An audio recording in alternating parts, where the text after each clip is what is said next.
Assalamualaikum warahmatullahi wabarakatuh. Pada kesempatan kali ini, Putri akan membahas tentang hubungan tokoh dengan sudut pandang pada film Imperfect. Nah, tokoh merupakan unsur terpenting dalam cerita. Tokoh merupakan individu rekaan yang mengalami peristiwa dalam cerita.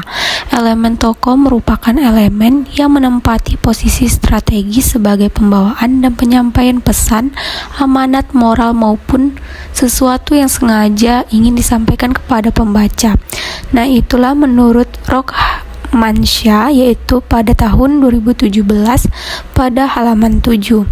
Nah, dalam film Imperfect setidaknya ada 26 tokoh yang berperan dalam setiap rangkaian peristiwa dari awal hingga akhir film. Nah, tokoh-tokoh dalam cerita dapat dibedakan ke dalam beberapa jenis penamaan berdasarkan sudut pandang mana penamaan itu dilakukan. Berdasarkan perbedaan sudut pandang tokoh dapat dikategorikan sebagai tokoh utama, protagonis, berkembang, tipikal. Nah, itulah menurut Nurgiantoro pada tahun 2015 pada halaman 258.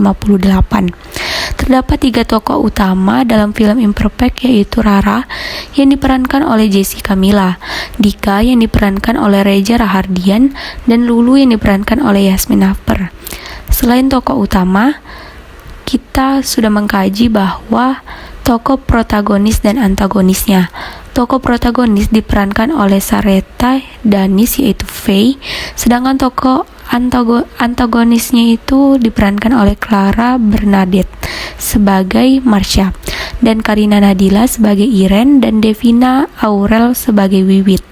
Nah, adapun tokoh-tokoh tambahan yang juga penting dalam cerita film Imperfect dari awal hingga akhir, yaitu Debbie yang diperankan oleh Karina Suwendi, untuk dan Kelvin yang diperankan oleh Dion Wiyoko, George yang diperankan oleh Whitboy William.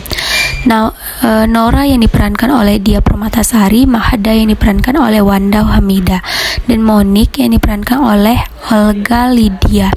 Neti yang diperankan oleh Kiki Saputri, Maria yang diperankan oleh Sasa Utari, dan untuk Prita yang diperankan oleh Aci Resti, dan Enda yang diperankan oleh Neneng Wulandari.